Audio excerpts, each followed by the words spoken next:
السلام عليكم ورحمة الله وبركاته. أسعد الله أوقاتكم بكل خير وبكل سعادة. أخباركم إيه؟ عاملين إيه؟ يا رب تكونوا بخير. آه موضوع مهم جدا حبيت أتكلم معاكم فيه. كان فيه زمان مثل أمهاتنا وأجدادنا كان دايما. انا هحاول اعلي صوتي هو عشان كتير بيقولوا لي في الفيديوهات انت الصوت بيبقى واطي شويه، فانا هحاول اعلي الصوت قدر المستطاع يعني. بس يا رب بقى الجيران اللي في البيت ما يسمعوش يفكروني ان انا بتخانق ولا حاجه. كان دايما في مثل زمان بيقول ايه؟ داري على شمعتك تقيد. كان مثل كده. اكيد حد فينا سمعته من امها او سمعته من جدتها. طيب تعالوا بقى ايه، نطبق المثل ده على الاحوال بتاعتنا اللي حاصله دلوقتي. تيجي ايه، المثل ده حقيقي. طبعا كلنا عارفين ان الحسد فعلا مذكور في القرآن، ومحدش يقدر ينكر ان هو ممكن تكون حصلت له حاجات كتير جدا ومشاكل كتير جدا بسبب ان هو اتحسد. طبعا اكيد كل لن يصيبنا الا ما كتب الله لنا. اي حاجه بتصيبنا هو ربنا كاتبها لنا، تمام. ولكن اللي بقى يحصل حاليا دلوقتي في مجتمعنا،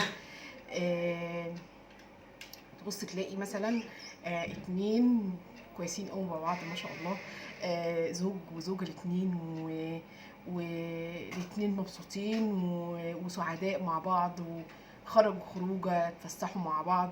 تبصي بقت اقرب حاجه دلوقتي النهارده نقوم مصورين نفسنا وهوب نزل على الفيسبوك انا وحبيبي مش عارف صيفنا فين ولا اتفسحنا فين.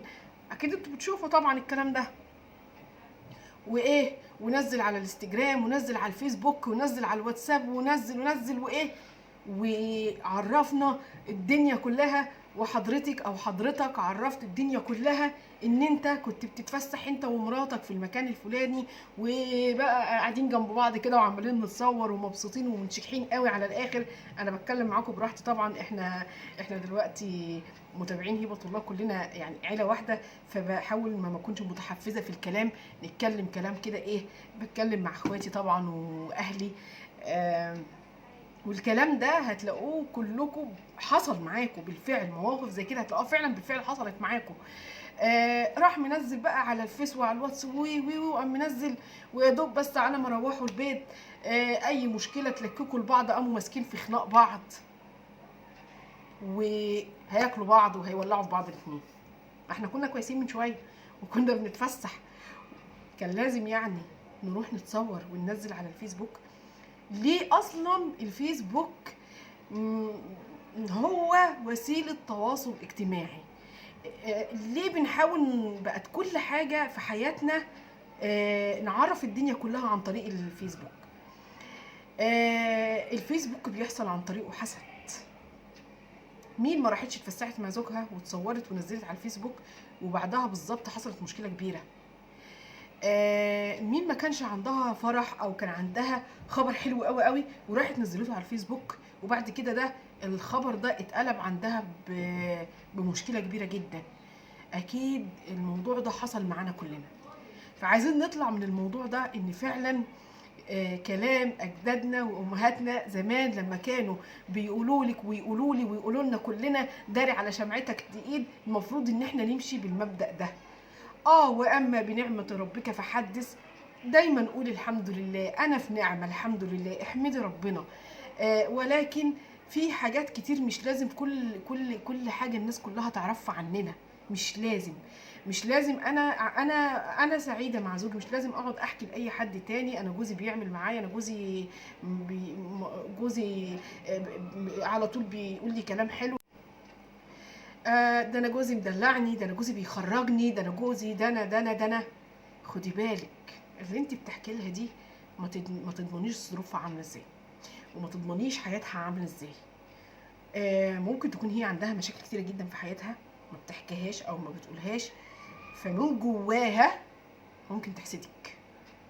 ممكن تحسدك. اقرب انسان ليكي ممكن يحسدك من جواها.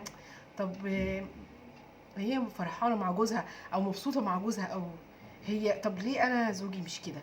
طب انا ليه مش عامل معاه كده؟ ده انا على طول مبهدلني، ده انا على طول بيتخانق معايا، ده انا على طول بيعمل وبيعمل وبيعمل. فحضرتك خدتلك عين محترمه، تمام. وبعد كده ممكن بعد القعده الجميله الحلوه اللي انت رحت حكيتي فيها دي، هتروحي تخنقوا بعض انتوا الاثنين وتلموا الجيران عليكم. داري على شمعتك تقيل، داري على شمعتك تقيل. مش كل حاجه نطلع ننشرها على الفيسبوك، مش كل حاجه حلوه في حياتنا نحكيها. في عيون كتير ممكن تحسدك وانت مش واخده بالك. ولاد ابنك او بنتك لو في حاجه مميزه عن غيره ما تحكيش قدام حد، قولي اللهم لك الحمد ولك الشكر يا رب. وكلمه جميله برضو للكل، لما تسمعي برضو حاجه حلوه عن حد دايما قولي اللهم بارك. الحسد مش اي حد ممكن يجي منه. الحسد بيجي من القلوب المريضة اللي هي من جواها ممكن والعياذ بالله تتمنى زوال النعمة منك دي وتبقى عايزاها لنفسها، تقول يا رب تزول منها وتبقى عندي أنا. حضرتك اتحسدتي وخدتي عين محترمة. خلي حياتكم دايما فيها خصوصية، خلي حياتك محدش يعرف عنها حاجة. أي حد ممكن تبص تلاقي حد شاطر قوي ذكي قوي يقعد يحاول يجيبك في الكلام، او خليكي ذكيه. ما تحاوليش تعرفي حد اكتر من اللي انت عايزه تعرفوه له. داري على حياتك وداري على بيتك وداري على عيشتك، مهما كانت قليله، مهما كانت بسيطه، مهما كانت فيها اليوم الحلو وفيها اليوم الوحش. والدنيا كلها والبيوت كلها صدقيني هتلاقيها مليانه. مفيش بيت بيفضل سعيد على طول ولا بيت بيفضل زعلان على طول. هي الحياة كده والدنيا كده ولازم نستحملها. بتفضل على وتيرة ووتيرة، يوم كده ويوم كده، لكن في النهاية الناس كلها عايشة يوم حلو ويوم زعل ويوم. ولكن الأهم إن احنا لو في نعمة أو في سعادة أو عندك حاجة مميزة عن غيرك ما تحكيش قدام حد. خلي حياتك فيها خصوصية لنفسك انت وبس، حتى اقرب الناس ليكي، لانك انت ما تقدريش تقري اللي في القلوب.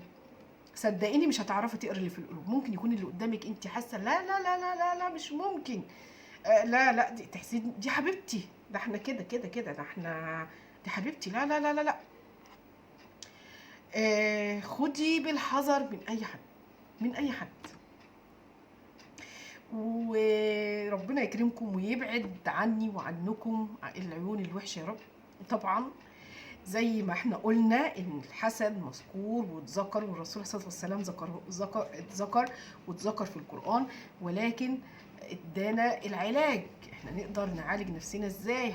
الاذكار بتاع الصباح والمساء، الاذكار بتاع الصباح والمساء لو احنا مداومين عليها، حتى لو اللي هتحسدك دي هتبص تلاقي العين الوحشه اللي بتحسدك بيها هتترد ليها هي، تمام. ولكن ده برضو مش معناه ان احنا نقول اذكار الصباح والمساء ونفضل برضو حياتنا كل حاجه نفضل نصور وننزل على الفيسبوك. احذروا الفيسبوك، الحسد بيجي من الفيسبوك، اغلبيه المشاكل اللي في البيوت بسبب الفيسبوك.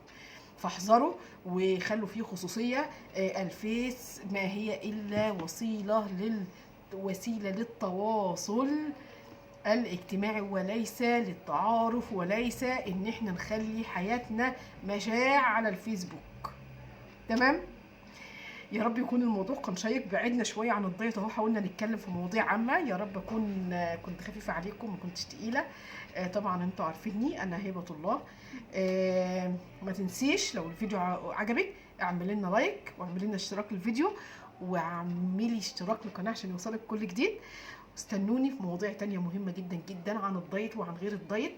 السلام عليكم ورحمة الله وبركاته.